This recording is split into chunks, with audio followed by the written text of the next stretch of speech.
Hello ఎందుకు ఎందుకు ఏం లేదు, ప్రశ్నించేటోళ్ళు ఉంటేనే పనులు అవుతాయి. ప్రశ్నించేటోళ్ళు ఎవరు? కేసీఆర్ సార్. కేసీఆర్ సార్ గెలిపించుకుంటేనే ప్రశ్నిస్తారు, ప్రశ్నిస్తేనే మన పనులు అవుతాయి. మనకి ఇంకా కొన్ని పెండింగ్ పనులు ఉన్నాయి. పూర్తి అయిపోతుంది.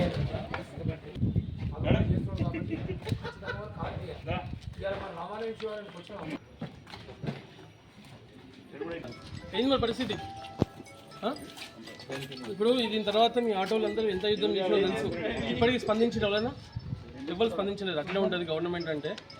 ఎన్నో చెప్పారు, ఏం చేయకుండా వచ్చారు. దయచేసి ఖచ్చితంగా కిషన్ సాబ్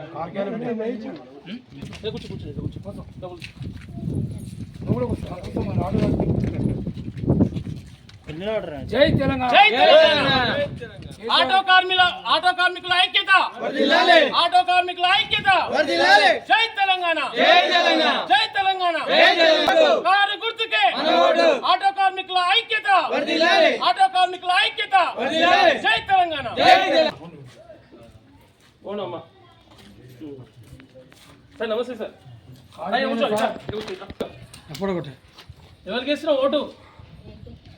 కాదు, నీకే, నీ గురించి నువ్వు వేసుకోవాలి. నీ గురించి నీకే.